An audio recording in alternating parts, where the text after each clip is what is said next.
Hace casi un mes, Rodcast le grabó la siguiente entrevista, la cual por diversos motivos no pudo ser editada. Hasta ahora.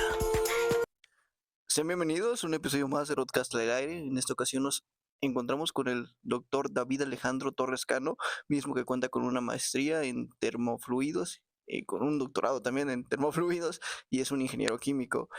Para empezar esta entrevista me gustaría preguntar, ¿cómo está el día de hoy? Hola Rod, bien, bien, buenas tardes. Un poco apurado. El cierre del cuatrimestre siempre es difícil y todos los alumnos requieren tu atención y tú tienes poco tiempo y se va limitando cada vez. Y eso que el viernes es un día relajado para mí aquí en la escuela. Es la segunda vez que aparece en el canal. El primero fue en el video ese de Buscando el Amor. Ahí nos dio una breve introducción de para qué, usted qué es el amor. Sí, lo recuerdo bien. Primero que nada, quiero felicitarlo porque a pesar de ser de la carrera de química, lo considero una persona muy humilde y muy amable porque créame que he conocido a cada persona que es como estudio química y quítate porque soy mejor que tú y oye, allá donde estás estudiando tú, pasa que nada más van a calentar la silla y cosas así. Y digo, usted es amable y es muy humilde, entonces felicidades, ¿no? Debería felicitarlo por eso. Gracias. Bueno, puedo notar en su especialidad que le gusta la termodinámica, ¿no? Termofluidos, termodinámica, aunque realmente sé que termofluidos es una ciencia que mezcla el arte de, es algo de es algo de líquidos y la termodinámica, si no me equivoco. Bueno, para empezar, ¿qué es la termodinámica? Está complicado, tienes que venir a mis clases. Pero me quiero regresar un poco porque gracias por la presentación y por la felicitación. Pero también siempre me gusta aclarar que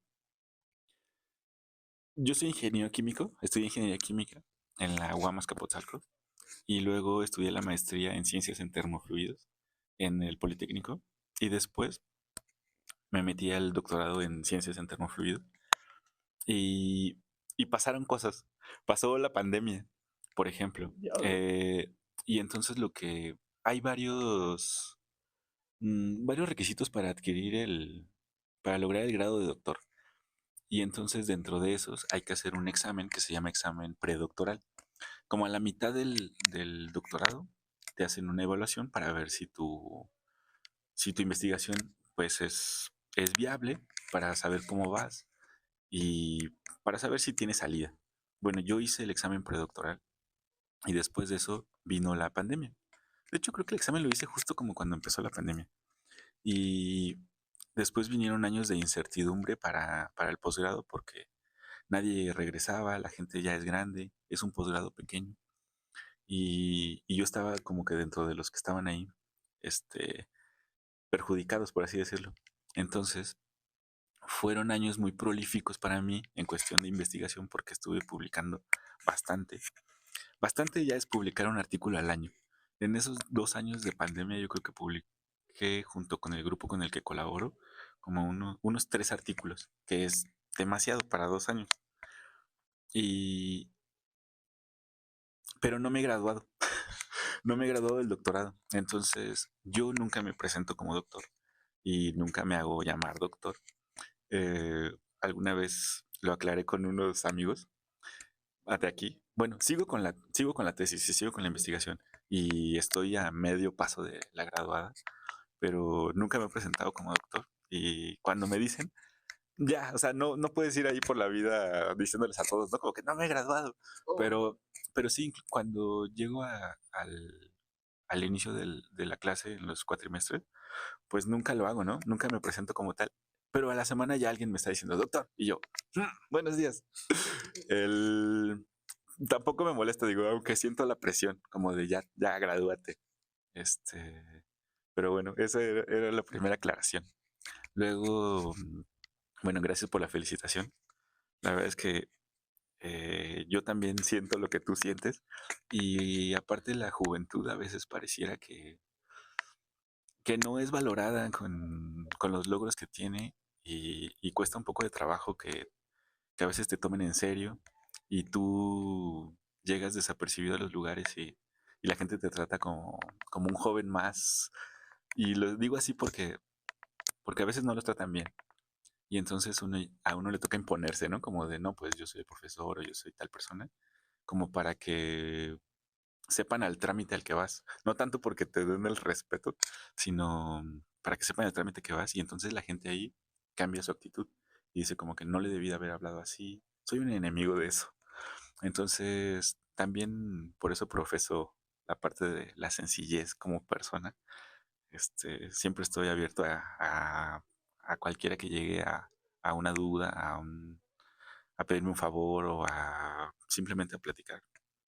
Y hace parte de mi esencia, quisiera pensar. Y ya. Como termodinámica, bueno, es la materia que doy cada año. Ahorita estoy dando termodinámica para los de primero. Con el cambio del plan de estudios, antes estaba en cuarto y ahora está en primero. Es un poco difícil. Es la primera vez que los alumnos se enfrentan a una materia que ya de entrada suena complicada. Y cuando te dicen el concepto, un poco más. Porque generalmente se utiliza o el concepto es la relación que tiene la energía con la masa y los procesos que intervienen en ella. Y entonces dices como que, ¿y qué es masa? ¿Y qué es energía? ¿Y Ah, cuáles son los procesos? el famoso intercambio de energía, ¿no? Por ejemplo, si yo estoy muy caliente, ¿no? Y si toco a alguien que está frío, se va a templar, ¿no? Sí, sí. Eso básicamente eso es la termodinámica. No, pero es Es una de un- sus leyes. De hecho, de hecho, tengo una pregunta que tiene que ver con eso. Bueno, otra pregunta es, ¿qué es un termofluido? ¿Qué se puede considerar termofluido? sí, al igual que la termodinámica, lo termofluido no es algo específico, no es un tipo de fluido, sino es una rama de la ciencia que estudia, eh, entre las cosas que estudia termodinámica y estudia algo que yo conozco como los fenómenos de transporte. Y es cómo transportas un fluido, cómo transportas energía y cómo transportas masa. Esos son los fenómenos de transporte.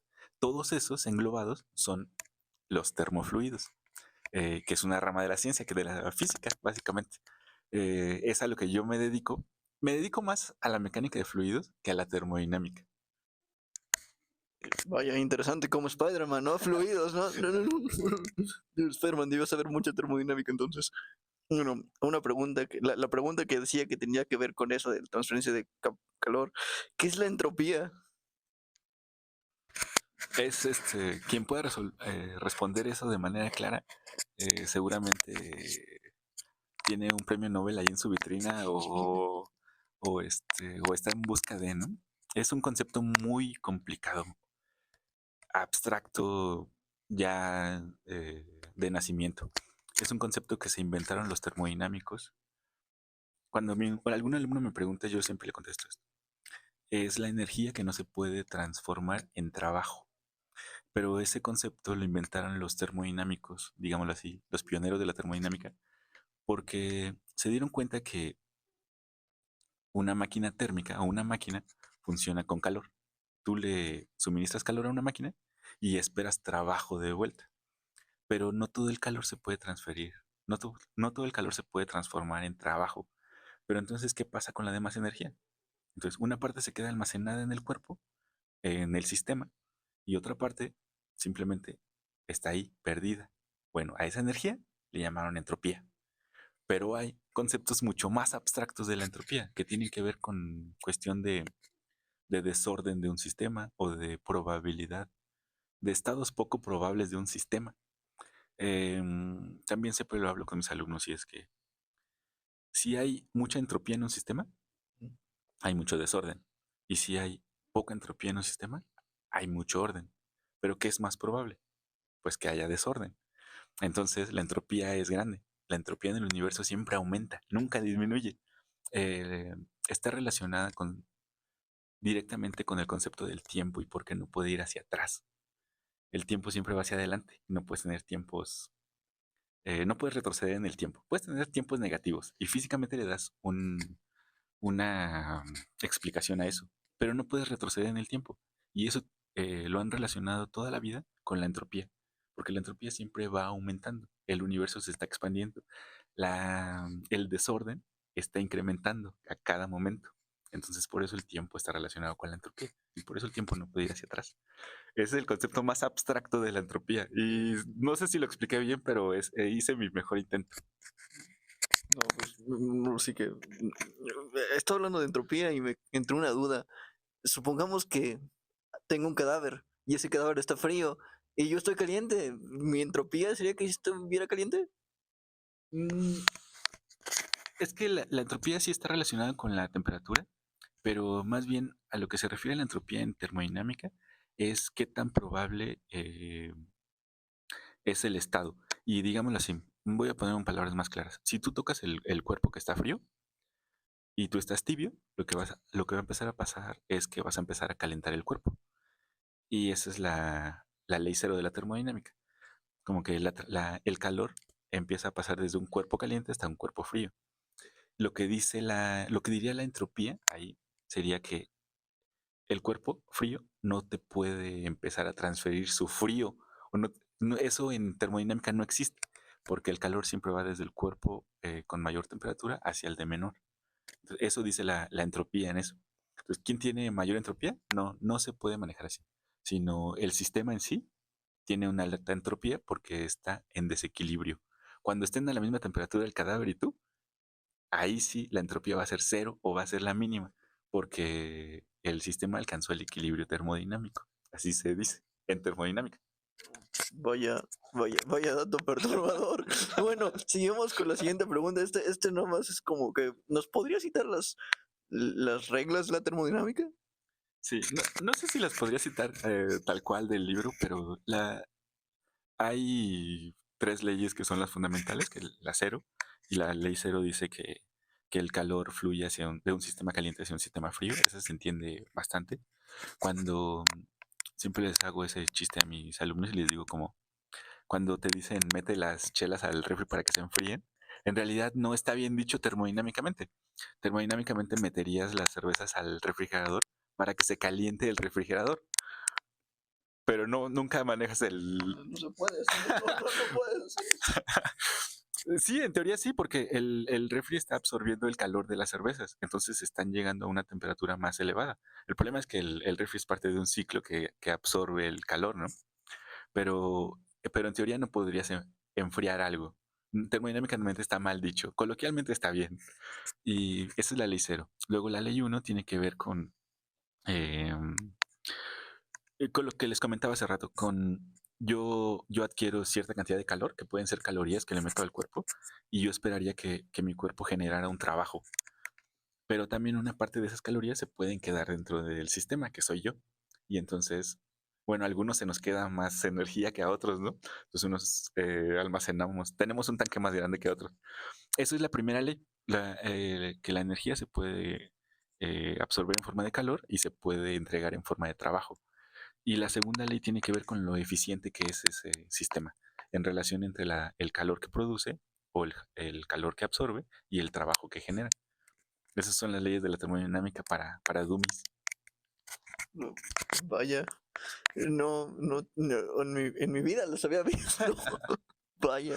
Bueno, aquí tengo una pregunta un poquito más, como que más, si quieres científica. Sí, puedo buscar preguntas de termodinámica y todo eso, porque yo la verdad no, o sea, a partir de aquí ya son preguntas de que yo busqué, dije, eso se ve interesante. ¿Cuál es la diferencia entre una presión manométrica y una presión absoluta? Ya. La presión manométrica es la que está dentro de un sistema cerrado. Puedes decir una llanta, por ejemplo, o puedes decir el tanque de gas de la casa. Digamos que ese tanque tiene una presión porque le metieron un fluido ahí, ¿no? Y el fluido está comprimido. Pero si yo tengo algo como mi taza, que no tiene tapa, entonces está abierto a la atmósfera. La presión manométrica dentro de mi taza es cero, porque la relación entre la presión del sistema y la del medio, pues no existe, no hay diferencia, es la misma. Y, y la presión absoluta sumaría la presión manométrica, o sea, la de mi sistema, más la de la atmósfera. Esa es la diferencia entre presión manométrica y atmosférica o absoluta. Eh, la del sistema se mide con un manómetro y la de la atmósfera se mide con un barómetro. Con un barómetro también puede medir la presión absoluta, ¿no? Esa es la diferencia. Oh, vaya, muy bien, ya se acabaron las preguntas que busqué en internet, ¿no? Estaba quebrándome ahí. Bueno, ya leí eso del comentario. Bueno, ahora hablemos un poco más de su vida personal, de su infancia y de su época de estudiante. No sé si le parezca bien. Está bien, no tengo problema. Va. A lo largo de su vida, ¿quién ha sido su ejemplo a seguir?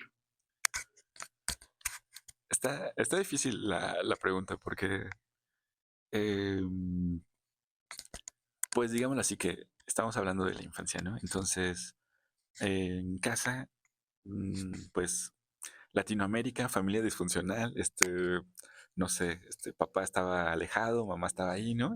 Y, y pasan cosas, ¿no? Entonces, el ejemplo a seguir, pues en realidad yo creo que debió de haber sido algún personaje de ficción o algo así, ¿no? Porque en la casa no había una figura que yo dijera como que, quiero ser como esa persona cuando sea grande. Pero sí, eso pasó ya cuando comencé a ser más consciente y más crítico de lo que pasaba a mi alrededor. Y no quiero decir nombre, pero tal vez no había una persona a la que yo me quisiera parecer o que fuera mi motivación, pero sí creo que funciona al revés. Y veía cosas que yo no quería replicar. Entonces yo decía, yo no quiero ser como esa persona. De hecho, sigue pasándome así. Yo veo cosas en las personas que digo, yo no quiero ser como esa persona. Y tal vez en eso haya derivado mi personalidad, en que yo he visto cosas que no me gustan y digo, yo no voy a ser así. Más que yo voy a ser así como esa persona. Porque todos tenemos un lado oscuro, ¿no? A todos nos gana de repente la maldad o la travesura. Todos hemos hecho algo de lo que nos arrepentimos alguna vez y simplemente por diversión. Entonces, tampoco creo que te convierta en una persona mala, pero sí, regresando, este, a lo que me he enfocado es a no ser como algunas personas, a no tomar ciertas actividades de algunas personas que simplemente creo que están mal. Wow, wow, yo creí que era el único. ¿No? Vaya, yo también trato de tomar lo que me sirve y ya lo que no me sirve es como, bueno. Sí, claro, es que es una buena forma de vivir. O sea, es una buena forma de ir adquiriendo tu personalidad y de formarte como persona. Y como profesional también, ¿no? Bueno, ya como profesional existen otras cosas como la ética profesional y la rectitud y que todo sea claro y honesto, ¿no? De hecho, hablo un poco de personajes de ficción. Aquí viene otra pregunta que tiene que ver con eso de ¿qué caricaturas veía? Pues, en casa no teníamos ningún sistema de televisión de paga ni nada, ¿no? Entonces, dijeron un amigo, yo veía lo que pasaban en el 5 o en el 7, ¿no? Y ya más tarde en el 11. Este, siempre ha habido etapas. Cuando era muy pequeño me gustaban los supercampeones. Siempre ha sido una de mis caricaturas predilectas. Todavía ya de grande cuando me siento bajoneado por el trabajo o por la vida, pongo un capítulo, o sea, me lo sé de memoria, ¿no? No sé si me sé los diálogos, pero sí me sé toda la historia. Eh, pues veía Rugrats, veía Aventuras en Pañales, que es la misma, ¿no? Rocket Power, siempre tuve ahí como que un sueño frustrado de ser patinador, pero el talento no daba para eso. Un poco más grande, Ranma y medio, Dragon Ball. mm, Después vino el Avatar. ¿Qué más? De caricaturas, pues creo que esas. Eh, bueno, perdón por lo de Ranma y medio que lo califiqué ahí en caricaturas, pero pues sí, no, Dragon Ball y Ranma en medio es un anime, ¿no? sí, sí. Pero una mezcla de animación tradicional japonesa y de animación estadounidense. Usted lo dijo, Avatar. Avatar es Sí, la fusión es de lo esas mismo, dos, ¿no? Sí, entonces. sí. Y aparte cuando éramos niños no nos importaba eso, ¿no? O sea, ya Sí, ahora era está como. muy... Sí, es una caricatura, ¿no? Sí, no, la pasan en el 5 es una caricatura, son dibujos, y la pasan en la tele en la que yo puedo ver, es una caricatura, ¿no? Sí, eso. Eh, Otra pregunta. ¿En aquel momento qué quería ser de grande? Nada, no lo pensaba. Luego solo vivía el momento. Sería... No, te mentiría si diría que quería ser ingeniero, que quería ser médico. Yo creo que todos en algún momento de la vida quisimos ser policía, bombero, astronauta. Pero no sabíamos ni siquiera qué teníamos que hacer para eso, ¿no? Y ahora que ya eres más consciente, tal vez ya no quieras hacer eso, ¿no? Sin entrar en detalles. Pero sí, no tenía, ni siquiera pensaba en crecer, ¿no? O sea, ¿qué voy a hacer de grande? No pasaba por mi cabeza. Estaba tan entretenido, yo creo que jugando, haciendo cosas. En la casa siempre había trabajo, entonces también me tocaba ahí ayudar a la casa. Entonces no había tiempo como de, es que yo quiero ser tal cosa, ¿no? Pues, veía la tele y ya, ¿no? Te cerrabas en eso. No quería hacer nada. Cuando era chico, nada. Chico, digamos, hasta la secundaria. Va, que va. Bueno, si pudiera viajar en el tiempo, ¿qué consejos se daría si se viera un reencuentro? Como esta película muy buena que es Reencuentro conmigo con Bruce Willis. Ya. No sé, viajar al pasado. Ajá, viajar al pasado y encontrarse con su yo chiquito de 5 o 6 años y decir, ¿sabes qué? Vas muy bien. Sigue así o Sí, desde cero. yo creo que ese es el mensaje, como no cambies nada, ¿no? No intentes hacer otra cosa. eh, Haz tu mejor esfuerzo y alguna vez eh, mi padre me dijo algo así como sé un buen hijo, ¿no? Y ahora yo lo veo como sé una buena persona, como no le hagas el mal a nadie, ni hagas algo que tal vez no te gustaría que te hicieran a ti, pero no tan literal, sino el ser un buen hijo me marcó mucho. Mi papá me decía, puedes romper un vidrio de la escuela jugando fútbol o jugando lo que tú quieras, pero no golpes a nadie y cuando pase eso, este, háblame y vamos a apagar el vidrio, no pasa nada, fue por jugar, pero no que lo hayas roto porque tú lo quisiste romper, ¿no? Eh, entonces me marcó bastante. Entonces yo diría que si fuera mi pasado, diría como que no hagas nada distinto, disfruta la vida y no te preocupes. En algún momento de la vida me preocupé bastante como de dónde voy a trabajar, de qué voy a vivir, cómo voy a mantenerme, qué voy a comer, que todas esas cosas que te angustian justo cuando pasas de la prepa a la universidad y cuando vas a salir de la universidad, es en el momento más angustiante de la vida, yo diría. Y regresaría justo ahí y diría como, no te preocupes, disfrútalo, disfruta del proceso y todo va a estar bien. Y todo ha estado bien. Citando a Guillermo del Toro, ¿no? Es cuando tienen un chingo de tiempo, ¿no? Sí, así es. Para regarla. ¿Tiene algún otro recuerdo de esa época que desee compartir? De la infancia, no, no, en esa época yo creo que surgieron algunos de mis gustos, que eran andar en bicicleta, estar afuera de la casa y ya un poco más grande en la secundaria, un poco aprendí a sacar fotografías. Bueno, como que tenía acceso a una cámara, entonces como que me, me, me gustó mucho. Y ya, ¿no? Esos son mis recuerdos como más bellos, como decirle a mis amigos, pónganse ahí, les voy a sacar una foto. O como vamos afuera y vamos, nos tiramos en las hojas, en el pasto y eso, ¿no? Como que me gustaba mucho, no me preocupaba. Cuando veo a mis alumnos preocuparse por la tarea, digo, creo que yo nunca hice tarea." No me, no regresaba a la casa diciendo, tengo que hacer la tarea. No, nunca. Y es un recuerdo muy bello porque yo recuerdo que regreso de la escuela, iba a comer con mis abuelos y lo demás era jugar y dormir y despertar otra vez y volver a jugar. Y son recuerdos muy bellos que tengo de la vida sin la necesidad de tener que hacer una tarea. Bueno, no era muy buen estudiante, eso sí. Es que está la opción A, vivir con la tarea, o la opción B, que es vivir. Sí, yo viví, Sí, viví libremente. definitivamente es algo muy bueno. Yo también soy medio fan de aplicar eso a veces.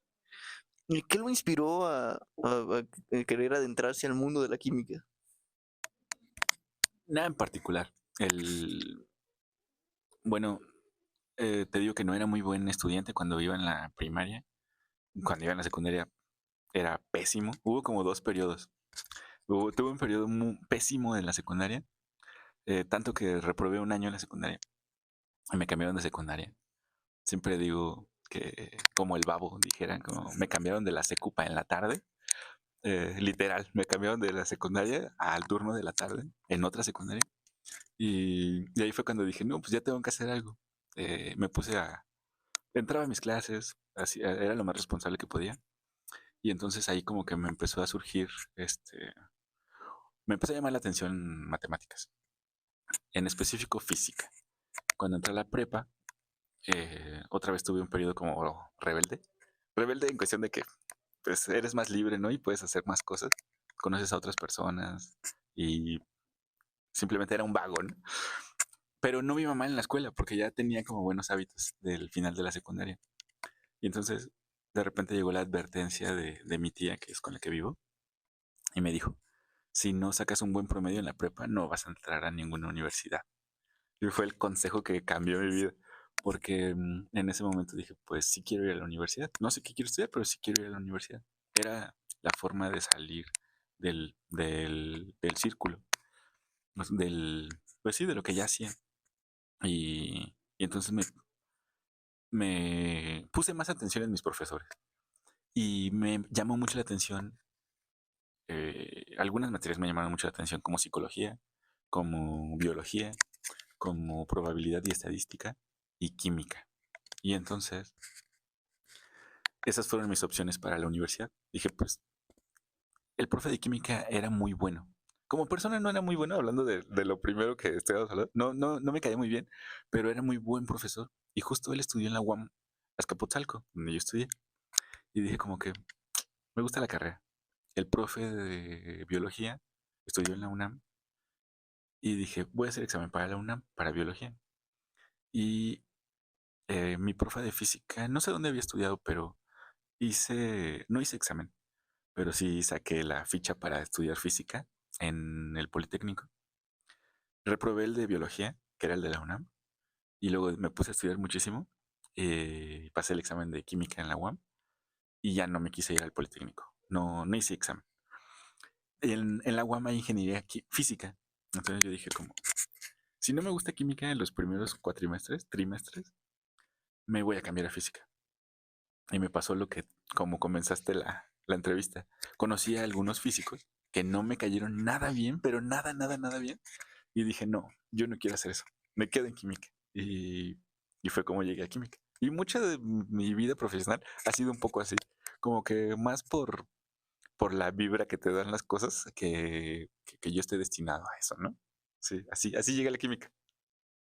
Vaya, es una historia de origen brutal. Sí.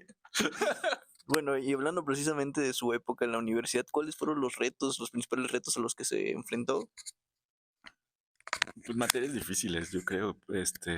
Vivir solo nunca fue un reto para mí. O sea, lo afronté, yo digo que bien.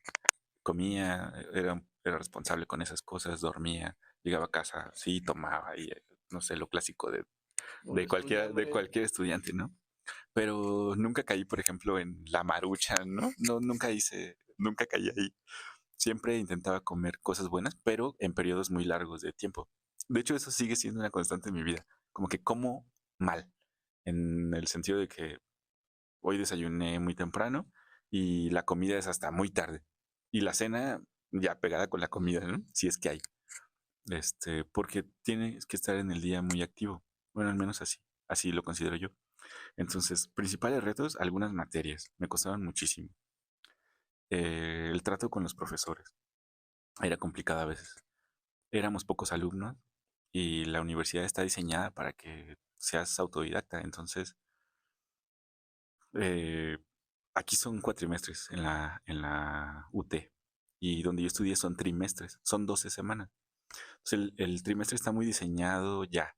En la cuarta semana tienes examen, en la 8 tienes examen, en la 12 tienes examen y listo. Y yo me propuse en la universidad el reto de no reprobar ninguna materia y terminar la carrera lo antes posible.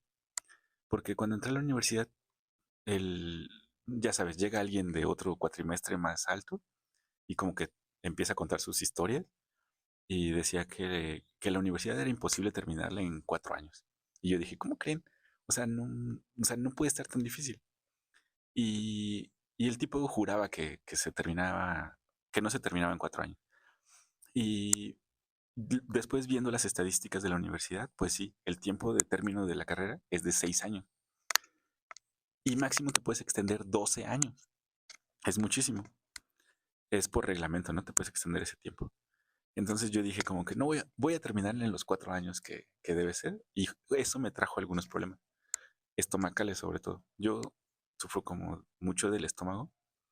Como que todas las emociones caen en el estómago. Y aparte cuando no tienes nada en el estómago, pues se carga, ¿no? Ahí. Y sí tuve como que una gastritis de hospital, de varios días. Ahí estaba internado. Y pero no reprobé la materia. Y terminé la carrera en un cuatrimestre, en un trimestre menos de los 4 años. Entonces logré el objetivo a costa de la salud, pero se logró el reto.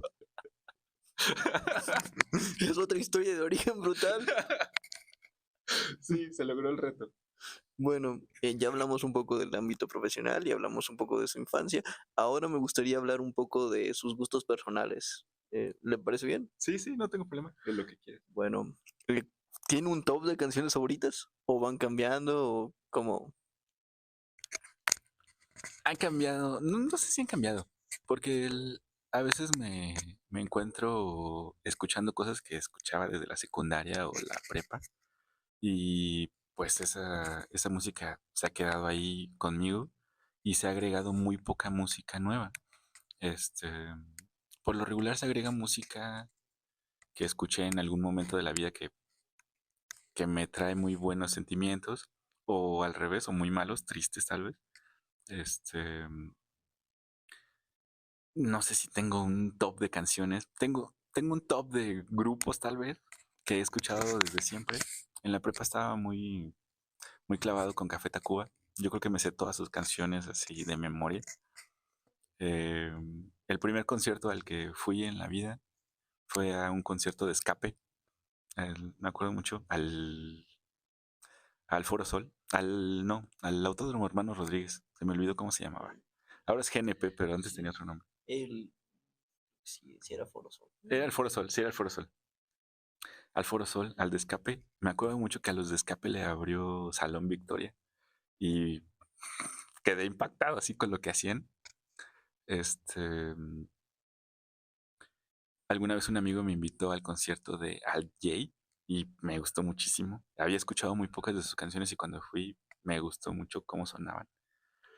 Este, mm, pero los gustos van, no sé, para gustos los colores, dijeron por ahí. Están muy variados. El último concierto al que fui antes de la pandemia fue al de Su Majestad Imperial Silverio. Este, no lo busques, no lo busques. Eh, ¿Por qué no lo debería buscar?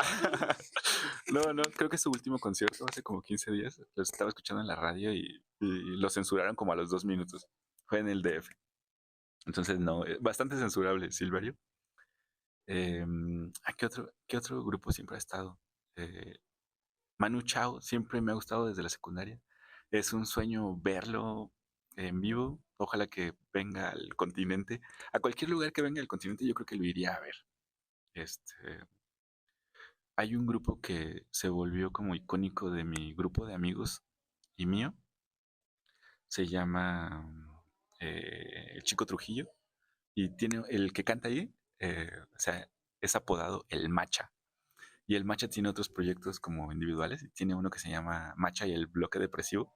Cantan canciones como típicas de las ciudades latinoamericanas, podríamos decirlo, como románticas. Y lo he visto en muchas ocasiones. La última vez que lo vi fue en Oaxaca y en un en una destilaría ¿cómo se llama? Destiladora de mezcal. Eh, Justo después de ahí llegamos al centro de Oaxaca a un bar y, y ahí escuché la última banda que se integró como que a mi playlist, que es una banda no me acuerdo, Singapur o algo así, porque había una chica ahí y puso una canción y me gustó muchísimo. Después los busqué, se llaman algo así como Your Woman Sleep with Others o algo así, no me acuerdo exactamente del nombre, pero es muy buena, la música es muy buena y las letras, aunque no le entiendo, eh, están muy armoniosas, está bastante pro. Y así es la música en mi vida. No tengo una banda favorita ni un top de canciones, pero siempre escucho más o menos las mismas cosas y así se agregan grupos nuevos. O sea, súper random. La verdad, yo nada más ubico a los Tacubos. Pero voy a tomarme el tiempo cuando esté editando la entrevista, voy a buscar las canciones. Bueno, las artistas. Sí, sí, sí. Menos el último concierto del que dijo que estaba muy funable. Sí, bueno, puedes escucharlo, tampoco es que... Escucharlo no es malo, pero funable en vivo sí es. Ok, ¿cuáles son sus películas favoritas? Uy, igual que todas las historias que te he contado, como que a lo largo de la vida han habido distintas. Muy de chico vi la de 8 millas, la de 8 Mile de La de Eminem, Eminem. y ya quería ser rapera, ¿no? Yo creo que la vi en la secundaria tal vez. Después de eso, llegó Estudio Gilby a mi vida y creo que la del Castillo Vagabundo puede ser también de mis favoritas. Este, mm, Después ya viviendo en el DF, mi familia siempre ha sido muy cinéfila, son muy de una plática, el desayuno del domingo puede ser solo estar hablando de actrices, de actores, de películas, de qué año, de quién está casado con quién, pero yo soy muy malo para eso, incluso como que me bloqueo, o sea, cuando están hablando de eso como que yo estoy mente y mentas qué buenas son, y, pero sí veo las películas. Este, mm, ya en la universidad, solo por decir alguna, hay una mexicana que se llama Sueño en otro idioma. Y me gusta mucho porque tengo un amigo que estudia lingüística. Es mi mejor amigo.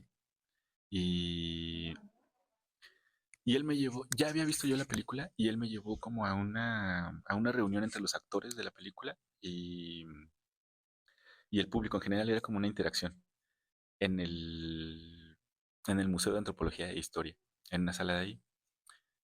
El resumen o la sinopsis de la película es que hay un lingüista que va, que descubre que hay una lengua que se llama el sicril, que solo la hablan dos personas en México. O sea, ya se acabaron todos los pobladores, solamente quedan dos personas y esas dos personas no se hablan entre ellos. Entonces, para poder rescatar la lengua, pues tiene que hacer que se hablen. Y entonces ahí como que descubre por qué no se hablan.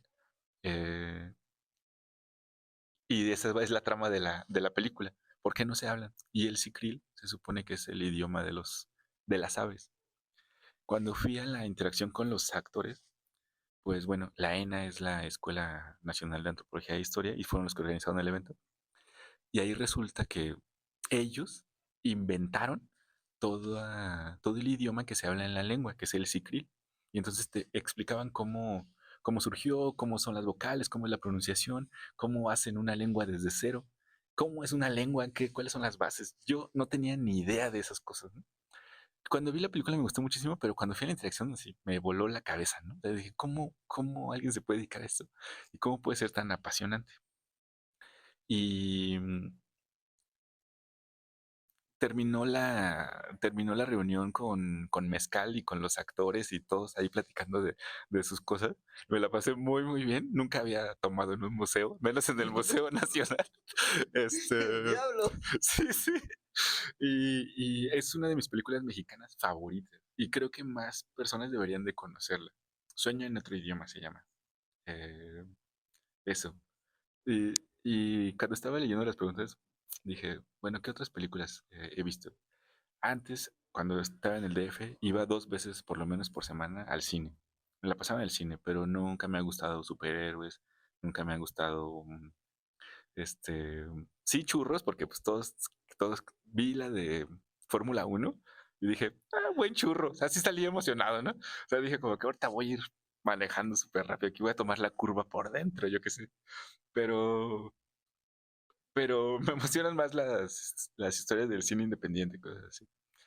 Iba a la Cineteca por lo menos una vez a la semana, a la Cineteca Nacional, y intentaba buscar cine de arte, ¿no? Que está el Cinemex de Casa de Arte, que está cerca de Diana, está en Revolución, y también el Cinépolis de Diana, siempre ponen cine de arte y siempre hay otro, ese es el comercial, a la Casa del Cine ahí en el centro, es de mis lugares favoritos en el mundo, y siempre hay una película que puedes llegar a ver en el horario que sea, y vas a salir con un mensaje o con una idea nueva o con un aprendizaje nuevo. Entonces estoy muy abierto a ver cine de todo tipo, menos de terror, no me gusta mucho, ni de suspenso. Vaya. Lista de lugares que tengo que visitar en algún Sí, punto de mi sí. vida. Y ahora está la nueva Cineteca, que dicen que es muy bonita. Yo no he ido, pero está en Chapultepec. Creo que llegas en Metrocable. Y la construyeron en el periodo de gobierno anterior. Y, y por lo que he visto y por lo que he escuchado, está muy, muy bonita. Y está mucho más cerca del centro, porque la Cineteca es irte hasta el sur, hasta Coyoacán. Pero vale la pena la vuelta. Sí, Coyoacán es muy bonito. Sí, Una vez fue a ver una hora ahí y no sé, está muy bonito Coyoacán. sí, sí, y le han metido mucho dinero, la infraestructura ha crecido bastante. No, no lo apoyo porque pues creo que no está hecho para el mexicano de a pie, pero hay una super plaza ahí, no sé cómo se llama, pero precios exagerados. Pero lugares como la Cineteca sí valen la pena. Más porque obviamente la gente va a ver las películas taquilleras, pero el cine o las muestras de cine que llegan de otros países valen la pena. Conoces cómo vive la gente en otros países, en otros lugares, cuáles son las tradiciones, te quedas con algunas cosas, a veces te dan ganas de ir al lugar, ¿no? O de escuchar la música. Muchas veces sales y dices como que ¿quién cantaba eso? Buscas el soundtrack de la película y ahí te agregas a alguien nuevo a tu playlist y así terminas escuchando música balcánica abajo de un puente con gente alemana, ¿no? Que me ha pasado. Sí. Vaya. Me pasó algo muy similar. Vi una película antigua de las guerras yugoslavas. Se Okay. llama Pretty Bears, Pretty Damage. Y habla del conflicto de Serbia y todos esos países que componían la antigua Yugoslavia. Pues yo quiero ir a Serbia por Sí, eso, sí, ¿no? sí, sí, sí. Me imagino una película lenta, con hasta en blanco y negro a lo mejor, con pocos diálogos, ¿no? Poca gente en la película. O sea, y también a mí me dan ganas de ir, ¿no? O sea, justo así se motiva uno a viajar. Sí, es muy, sí. Bueno, llegamos a la parte donde vamos a hablar de libros. No sé si tenga libros favoritos.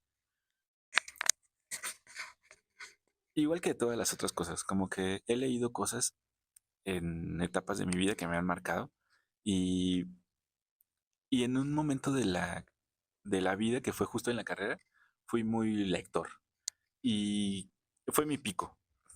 Y de ahí ha ido descendiendo drásticamente.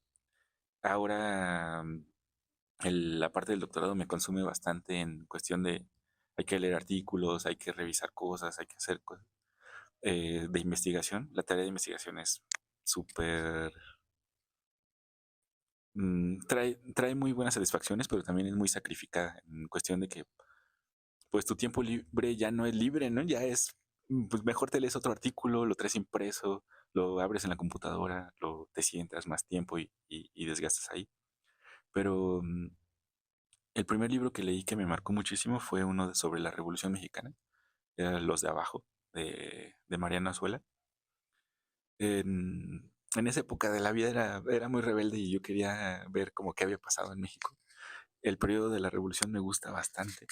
Después de eso me leí las novelas de la Revolución, que de las historias más impactantes de los libros, para mí, es la muerte de Zapata. Hay una historia, un cuento sobre eso en esos libros. Son dos tomos. Bueno, yo lo tengo en una editorial que tiene dos tomos. Descubrí algunas editoriales que me llevaron como que a coleccionar libros de esa editorial. Se llama Editorial Aguilar. Y son libros viejos empastados en piel y muchas veces con el lomo tatuado, como que tienen una figura en el lomo. Y, en las librerías de viejo del DF se consiguen a veces con un precio razonable, pero son muy bellos los libros. Entonces me leí ese, me marcó bastante. Luego novelas, ¿no? La primera novela yo creo que leí que me gustó mucho y que me atrapó, este, Tokyo Blues de Haruki Murakami.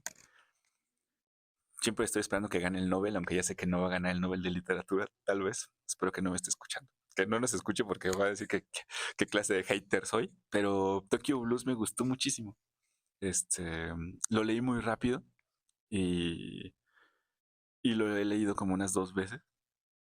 Y después de ahí descubrí Philip Roth, un gringo que tiene un libro que se llama La Conjura contra América, que habla sobre... Cuando yo lo estaba leyendo, estaba en mi cabeza la película de Up, que era como... ¿Te acuerdas que estaba esta persona que era el descubridor de los mundos? Y no, Charles Mons. ajá, sí.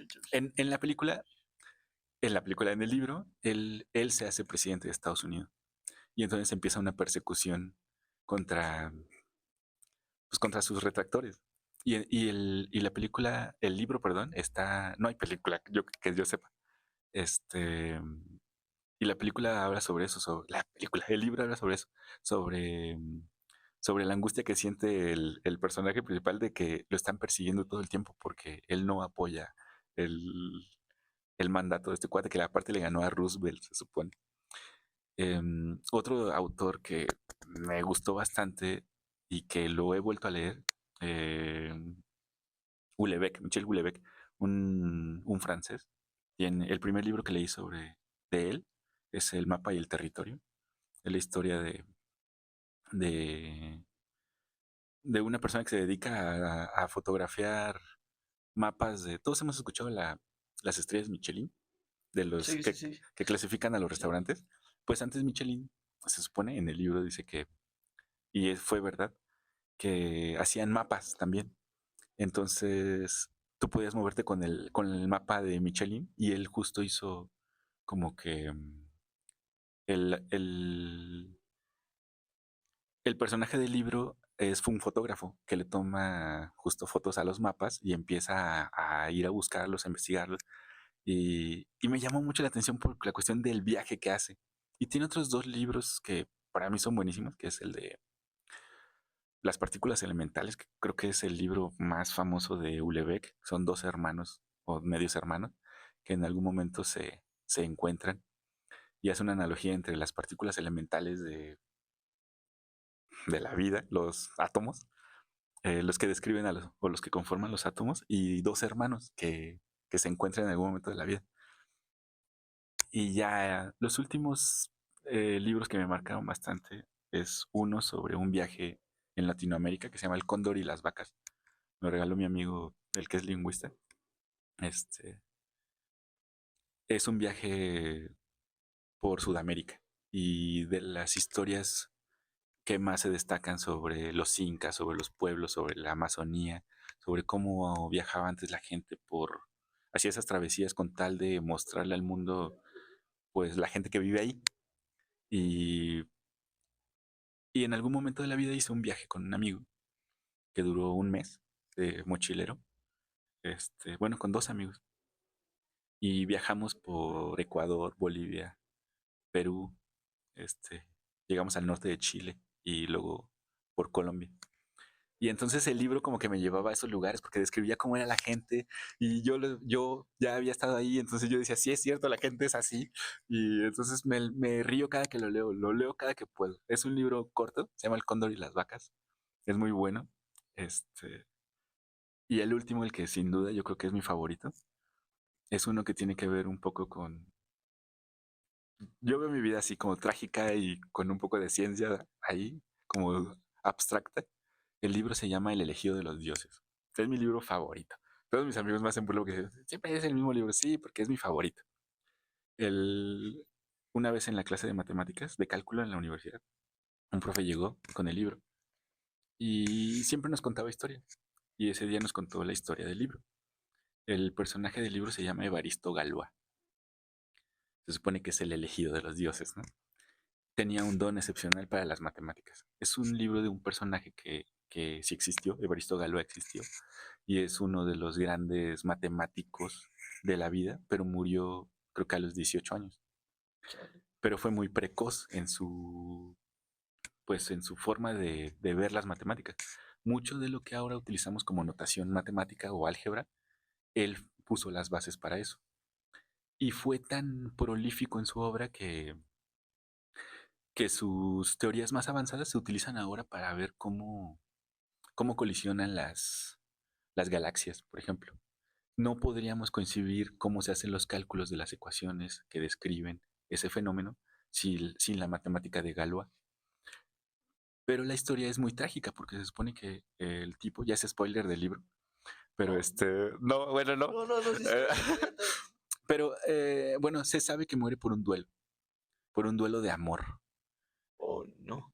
Y antes de la cita con el duelo tiene que terminar de escribir su última obra. Entonces el libro te lleva por todas esas historias de Evaristo, que vivió en la época de la Revolución Francesa y vivió junto al lado de grandes personajes de la historia como Fourier o como Gauss, y cómo estos personajes que se sentían de la élite y eran de la élite, eh, cercanos a reyes, despreciaban la obra de cualquiera que no viniera de la élite. Y uno de los amigos de Galois se llama Abel, eh, también es matemático, se conocen en algún momento dentro de la revolución y muere de hambre porque, porque nunca quisieron publicar sus manuscritos y eran buenísimos.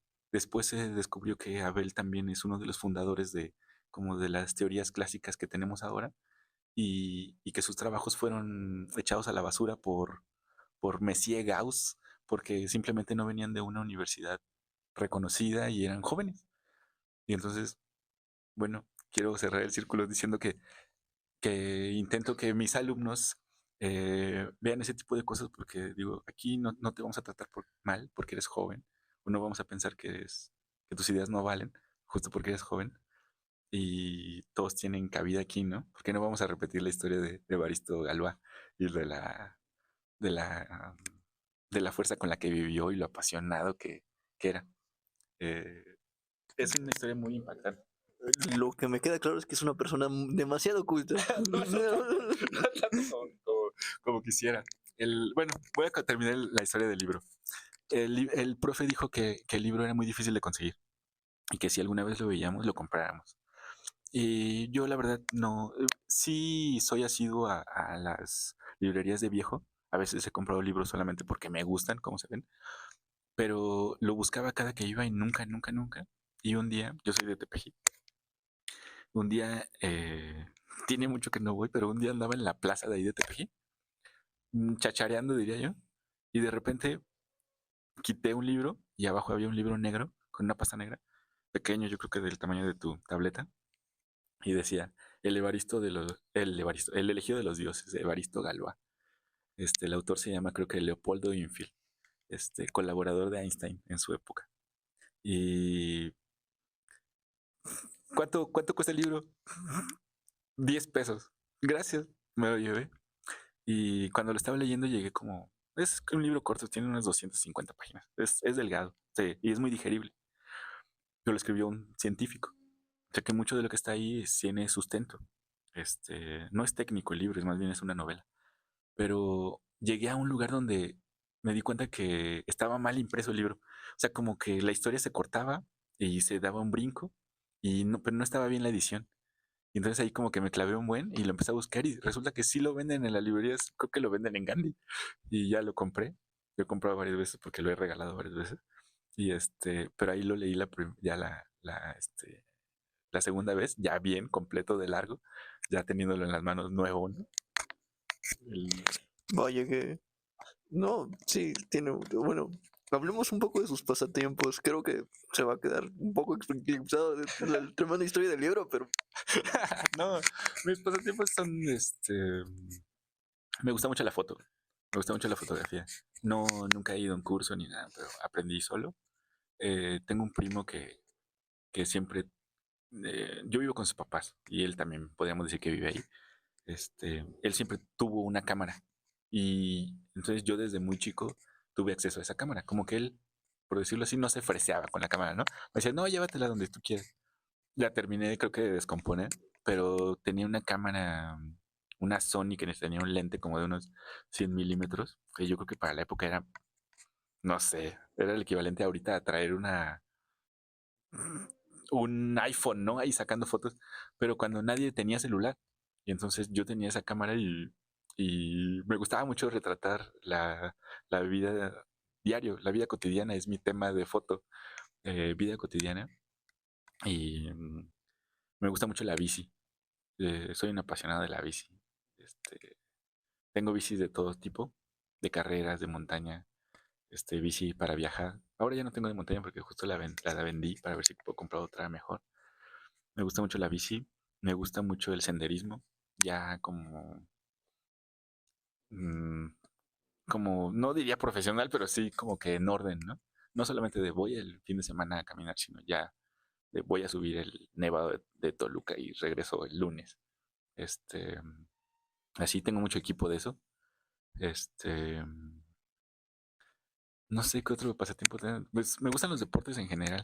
Me gusta jugar fútbol, pero siempre le rehuyo porque, de hecho, estoy golpeado aquí porque me dieron un balonazo y creo que me fracturé un huesito de aquí, pero no está confirmado. Este, nado, nado entre semana. Es mi deporte ahora porque es a lo que da tiempo. Entonces yo diría que esos son mis pasatiempos. No sé si tengo otro. He tenido muchos a lo largo de la vida. Cuando era niño me gustaba jugar billar, hasta la secundaria. Después descubrí el ping pong. En la secundaria también descubrí el futbolito, y quería ser profesional. O sea, el problema es que en todo siempre he dicho como que voy a ser profesional en esto. Entonces, como que no lo hago mal, pero, pero tampoco para ser profesional. Y después descubrí el frontenis, por ejemplo, y era un bagazo ahí. Todavía voy, pero pues ya menos, ¿no? Ya no te mueves como antes y ya no eres tan rápido. Este, y ya nada más para cerrarlo, yo diría que siempre he dicho que la foto es mi pasatiempo favorito. Por último, pero no menos importante, hemos llegado a la parte final de la entrevista. ¿Alguna vez le ha pasado algo de índole paranormal? No sé. No, No, estaba hablando con una amiga ayer y me dijo, pregúntale si específicamente le ha pasado algo ahí en la uni, porque dicen que en química asustan. no, nunca. Y es que también, ¿sabes qué? Me pasa que como que no soy una persona que esté abierta a que le pasen ese tipo de cosas.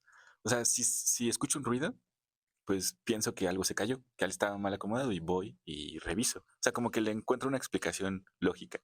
Pero, pero sí me gustan las historias. Me gusta escuchar las historias y cuando puedo las comparto. Nunca me ha pasado nada paranormal, pero cuando me contaron esa historia, eh, muchas cosas vinieron a mi cabeza. Vinieron a mi cabeza porque nunca había pensado en esa alternativa. Hice un viaje con unos amigos por Oaxaca en bicicleta y acampábamos a donde nos daba la noche o la tarde, ahí acampábamos. Y ese día encontramos una casa, un terreno, donde estaban construyendo un futuro hotel. Y nos abrieron las puertas y nos dejaron quedar ahí.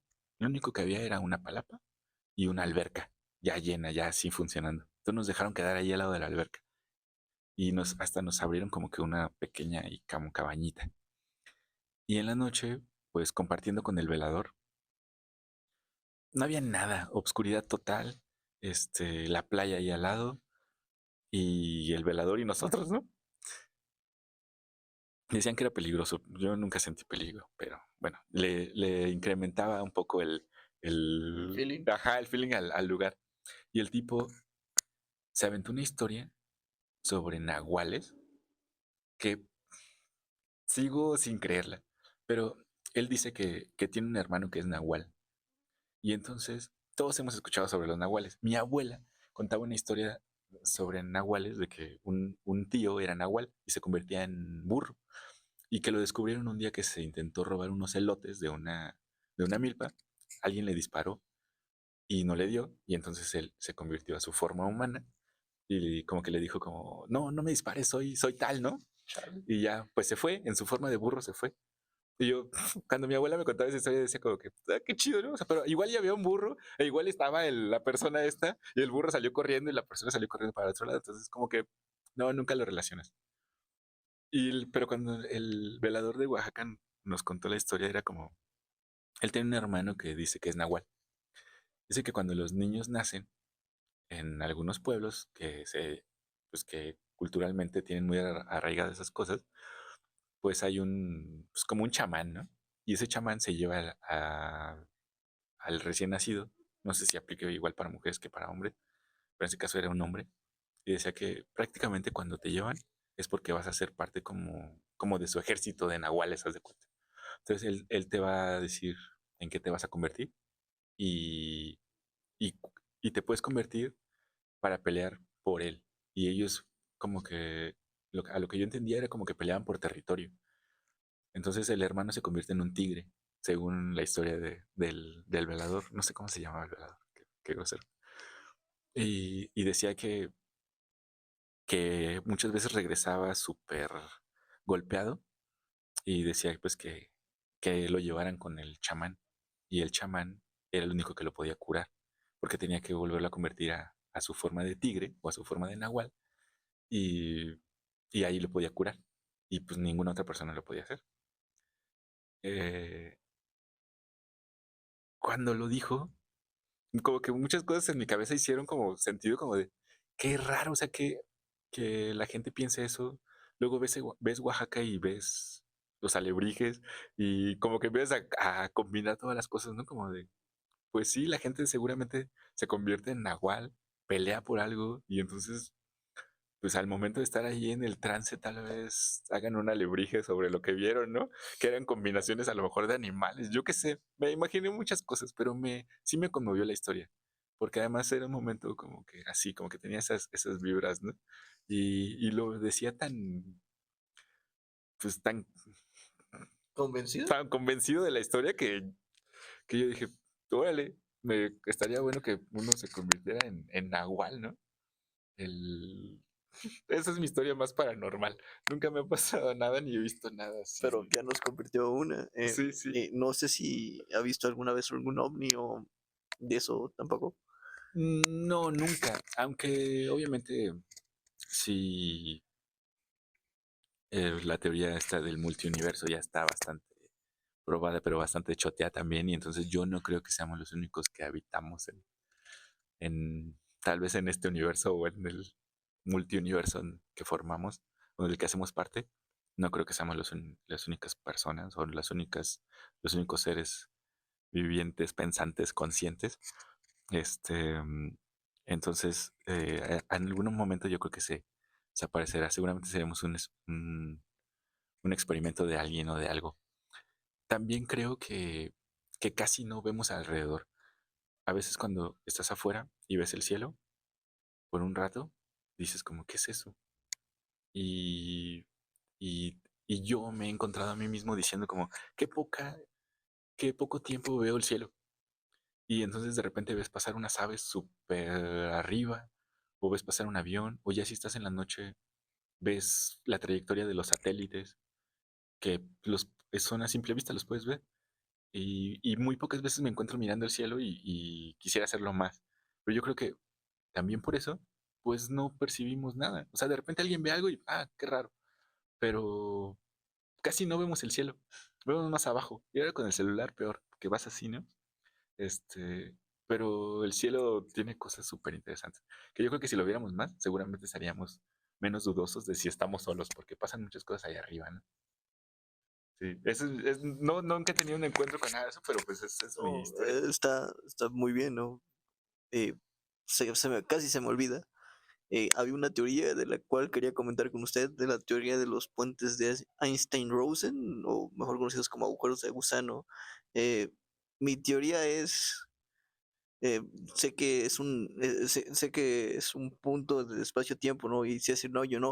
Y esta teoría se puede sustentar en un papel, ¿no? Lo dobles, le haces un hoyo aquí, le haces uno de este lado, y podrías viajar en el tiempo. Pero yo tengo una teoría rara que según yo tengo entendido que nuestro sistema solar está debajo de nuestro sistema solar hay algo que mantiene nuestra órbita y todo esto, y sé que en parte es por la órbita del Sol, ¿no? Pero el Sol, según está en órbita de algo más que supuestamente es un agujero negro. No tiene, yo sé que nada que ver un agujero negro con un agujero de gusano, porque un agujero negro se forma una vez que una estrella de neutrones muere, ¿no? Y una estrella enana se muere, no, una estrella enana blanca, sino algo así le dicen en Marvel, por eso me quedé con eso, es una estrella de neutrones. Una vez que la estrella de neutrones muere, se forma un agujero negro, pero tengo la loca teoría de que tal vez el agujero negro puede estar conectado con el agujero de gusano, y no sé si usted piense algo así o no sé. El... No soy un experto no podría decir nada, yo creo que sobre el tema. En algún momento leí un libro se llamaba algo ameno e interesante sobre astronomía, algo así se llama el libro, y es de una editorial rusa que ya no existe, que se llama Mir, y que editaba libros en el idioma que tú querías y te los mandaba donde tú quisieras. Y fue mi momento más, pues de acercarme más a las estrellas y eso, lejos de una película o lejos de algo así o de una serie, pero no es un tema que yo domine nada bien, ¿no? Me considero un ignorante en el tema. Justo ayer vi el guión de la entrevista y vi eso, ¿no? Pero no quise investigar directamente sobre el tema, sino más bien como que vi nuevamente un video que, que es de un físico mexicano, que no me acuerdo del nombre ahorita, se llama Mauricio. Mauricio, no me acuerdo cómo se apellida, tiene Birraute, no me acuerdo cómo se llama. Yo diría que es el científico mexicano más reconocido de la época.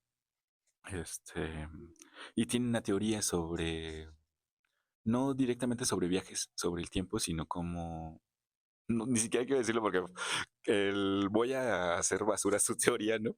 Pero él decía como que, ¿qué pasa si, si pudieras viajar a la velocidad de la luz, pero solamente como en un espacio muy pequeño? Y entonces, que es justo lo que pasa cuando entras, según yo, a un agujero negro, ¿no? Como que se aumenta tu velocidad de la velocidad a la que vayas a la velocidad de la luz, ¿no? Entonces no se sabe si todavía existe eso y no, si vas como una partícula, si vas como materia, si vas como una nave espacial, que eso no ha pasado y yo creo que nunca en la vida va a pasar. Eh, y en la entrevista que vi que le hacen, justo le preguntan cuáles son sus películas favoritas. Y él hace una historia sobre la película de Interestelar. Muy buena. Sí, sí, muy buena. La he visto ya varias veces, ¿no? Sí, yo creo que está dentro de mi top, pero también ya es como, no sé en qué momento se volvió como que muy famosa y eso me molesta de las Sí, cosas. así pasa. Pero bien, pero al mismo tiempo no me molesta tanto porque es, al final de cuentas, una película que en la historia que narra Mauricio, el doctor Mauricio, este, dice que el guión original de la película lo hizo un físico o un astrofísico estadounidense y hace una historia en la que la física y la matemática de la historia es muy dura. O sea, todo lo que pasa en la película está ligado a fundamentos físicos y matemáticos duros. O sea, que no se inventaron nada en la película. Entonces, eso le da un valor pues mayor. Entonces, que se vea bastante es mejor. Bueno, al menos para el campo en el que yo me desempeño, y que es intentar hacer algo de ciencia, ¿no? Eh, y justo decía como que en la película hay una escena de un agujero negro, y dice él que esas imágenes se hicieron después de resolver las ecuaciones que modelan los agujeros negros, y que para hacerla se tuvo que ocupar una supercomputadora que estuvo trabajando por meses para sacar esas imágenes. O sea que son imágenes de una simulación de un agujero negro real. O sea, así se vería un agujero negro. Es lo más cercano que podemos estar. Y entonces, bueno, ya, si quisiéramos hablar de la película, podríamos hablar de lo que tú me dices, porque viajan en el tiempo justo, el tiempo pasa de manera distinta en los diferentes escenarios, en los diferentes lugares a donde van. Y se conectan entre ellos, después regresan, ¿no? Y ha pasado algunos años en la Tierra, o bueno, ya es una luna de Júpiter, no me acuerdo, ¿no? ¿Cómo es la película? Sí, no, Este, es bastante bueno ese argumento de que mientras más te alejas de la gravedad, más te alejas del tiempo y más Sí, sí, sí. Pero además saber que eso está fundamentado teóricamente le da un valor diferente. Bueno, al menos para mí. Como que Sí, se sustenta de manera distinta. podrías tener miles de años luz en cualquier otra parte del universo, ¿no? Sí, sí, sí. Sí. Eh, Entonces, bueno, ahora sí que te lo repito, soy un ignorante sobre el tema. No. Aparte, pues, porque te vas eh, quedando solo con tu línea de investigación, con tu área, y muy pocas veces exploras otras. Tal vez sea por gusto, pero en este caso, pues mis gustos son de buscar fotógrafos, nuevas bicicletas, cosas así, ¿no? Y ya no tanto de agujeros negros, porque pues están ahí, pero no son de mi top de sí, temas. Sí, sí. Es interesante, pero no, no, no, no, no, no soy un investigador sobre el tema tal cual. Podría hablarte sobre abejas, ¿no? Tal vez, o cosas así. no entiendo, no, sí que a mí me surgió la duda porque ¿Pero te gusta eso? es que yo en la prepa fui a una excursión al Universum de la Ya. UNAM. Ujú. Pues a mí ya me había surgido la duda desde antes porque yo precisamente en tercero de secundaria hice una exposición de los diferentes tipos de estrellas, estrella roja, estrella blanca, y para que una estrella amarilla pase a ser una estrella blanca es porque los átomos de hidrógeno y oxígeno, no sé qué Helio es, puede ser. hidrógeno y helio que están colisionando y están generando la radiación, es porque se agota, ¿no? Y pasa a ser una estrella de neutrinos que viene siendo una estrella enana blanca. Entonces, la estrella enana blanca, yo tenía la duda de qué pasa si una estrella enana blanca según si una estrella enana blanca se acaba, se hace el agujero de. No, no, se hace el agujero negro. Y pues de ahí el agujero negro podría ser un agujero de gusano. Ya, sí, sí, sí. No, pues es que supongo que hay un montón de esas ideas que ya deben de estar resueltas. Ya, o sea, ya se sabe lo que va a pasar y otras que definitivamente no, ¿no? Y justo lo que decía el doctor que te digo, deberías de aventarte alguna de sus entrevistas o de sus charlas, te van a agradar, porque dice que no es astrofísico, pero le gusta bastante y él hace cálculos sobre galaxias, sobre colisiones de galaxias, que en México hace poco di una conferencia sobre divulgación científica del tema sobre el que yo hablo e investigué un poco sobre qué hacen los mexicanos de ciencia. Y el tema más recurrente de ciencia en México, o sea, de lo que los investigadores desarrollan, es justo de astrofísica y de temas que tienen que ver con el universo. Eh, en alguna ocasión fui a una supercomputadora que está en el Estado de México. En las supercomputadoras, pues obviamente no es como la computadora que tenemos, sino hacen cálculos matemáticos, resuelven las ecuaciones. Y lo que hacían en esa supercomputadora en específico era colisiones de galaxias, que les llevan mucho tiempo, mucho, mucho, mucho tiempo. Eh, y por lo que escuché en la entrevista del doctor, casi todos esos cálculos se hacen bajo las teorías que él desarrolló en esos primeros artículos que hizo en su doctorado. Dice que prácticamente toda la investigación que se hace sobre esos temas son con la metodología que él desarrolló. Por eso es tan importante. Y no es grande. O sea, le quedan muchos años todavía de publicación. Seguramente te agradará. Te lo recomiendo. Te digo el nombre de la persona.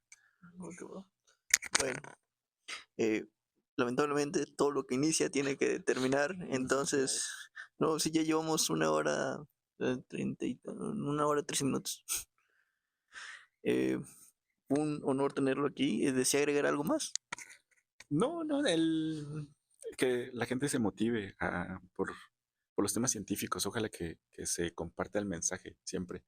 Y no porque todos tengan que ser científicos, sino porque la forma del pensamiento cambia, es un poco más abstracta, te lleva a resolver problemas y eso trae sus beneficios para la vida. Y aparte em, puedes conocer lugares, puedes conocer gente y darte cuenta pues que somos muy similares, ¿no? Entre personas, no importa a lo que te dediques, siempre y cuando lo hagas con profesionalismo y te apasione, todos somos muy parecidos. Entonces, ese es el mensaje que siempre les comparto a mis alumnos, como que lo hagan bien y, y que no tengan miedo, que no se hagan menos y que salgan a conocer el mundo. Porque cuando regresen van a tener experiencias buenas para compartir y alguien más se va a motivar. Y es un círculo que nunca se acaba, es interminable. Cuando escuchas las historias de las personas, te motivan, ¿no? Ahora lo quieres leer, ahora lo quieres escuchar, ahora lo quieres ir. Y si es cierto, así es. Así, yo creo que así es la vida. Todos somos una mala copia de... Sí, ¿no? O te conviertes en algo legítimo, pero tal vez digamos que ese legítimo ya pasó varias veces, ¿no? Ya no se puede, ya no vas a ser el OG de algo, ya alguien más ya lo hizo, pero hay que disfrutar el proceso, sí, sin duda. Sin nada más que decir, espero hayan disfrutado la entrevista. Yo soy Rod Castle y esta fue la entrevista con el doctor David Alejandro Torres Cano. Así que espérala. Hasta la próxima. Chao, chao.